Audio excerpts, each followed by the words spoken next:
dear Forex traders. Welcome to IFC Markets. Last week, the dollar index fell. As expected, the Fed reduced the QE program by $10 billion to $35 billion per month. The program is carried out by dollar emission. Of course, for the US currency, this is an advantage. However, investors reacted to the Fed plans by keeping interest rates at current low levels for a long time and after completion of the redemption program. This was a significant negative factor for the dollar rate. Currently, the consensus forecast of the market participants at the Fed's rate is as follows. Before the end of the year, it will remain at the current minimum level. By the end of 2015, it will increase up to 1.2% and up to 2.5% by the end of 2016, respectively.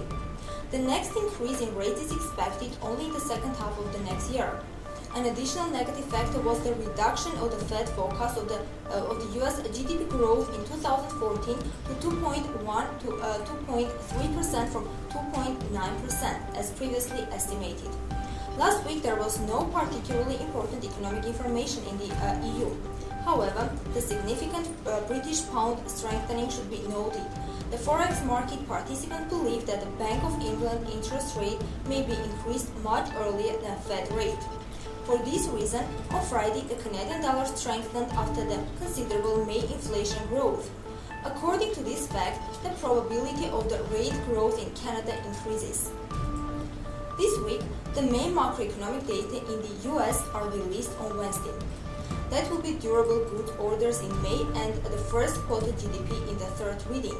Both of these indicators are expected to fall. It may affect the US currency. On Thursday, the neutral initial claims index for the week and May personal income and spending index are expected. On Friday, the Michigan sentiment index will be released. In our opinion, the index forecast is a positive one. In the Eurozone, the main indicators will be released on Friday, the EU consumer confidence and the inflation in Germany in June. As the US data, they are expected to be positive. Therefore, the week closure might be interesting.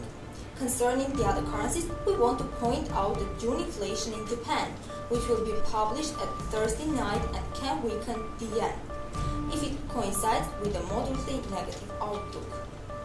You are watching Weekly Market Overview by 𝗚𝗎 Markets. Do not forget to subscribe to our YouTube channel and follow us every Tuesday. Goodbye.